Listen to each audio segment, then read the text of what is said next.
রমজান মাসেই চালু হচ্ছে ফ্যামিলি কার্ড। বিএনপি সরকার গঠনের পরপরই চালু হচ্ছে ফ্যামিলি কার্ড।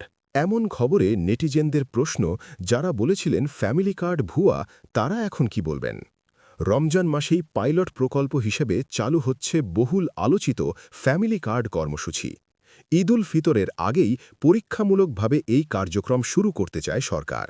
শুরুতে কারা পাবেন এই সুবিধা পাবেন, সেটাও জানিয়েছে সরকার। বৃহস্পতিবার ১৯ ফেব্রুয়ারি সচিবালয়ে অনুষ্ঠিত এক গুরুত্বপূর্ণ বৈঠকে ফ্যামিলি কার্ড কর্মসূচি চালুর নীতিগত সিদ্ধান্ত চূড়ান্ত হয়।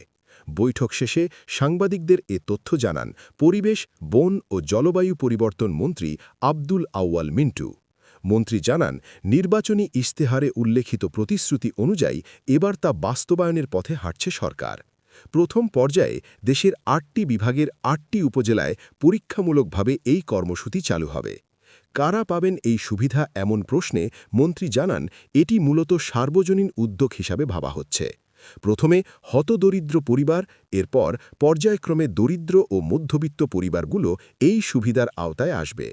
এই কর্মসূচি বাস্তবায়নে অর্থমন্ত্রীকে সভাপতি করে ১৫ সদস্যের একটি মন্ত্রিসভা কমিটি গঠন করা হয়েছে।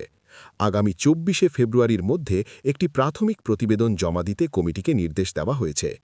প্রজ্ঞাপন অনুযায়ী সুবিধাভোগীদের চূড়ান্ত তালিকা নির্ধারণে জাতীয় পরিচয়পত্র ও ন্যাশনাল হাউসহোল্ড ডেটাবেজের তথ্য সমন্বয় করে একটি ডিজিটাল ম্যানেজমেন্ট ইনফরমেশন সিস্টেম গড়ে তোলা হবে।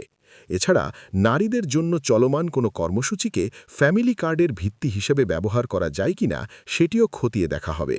সরকারের লক্ষ্য, আসন্ন ঈদ উল ফিতরের আগেই পাইলট প্রকল্প হিসেবে ফ্যামিলি কার্ড বিতরণ শুরু করা।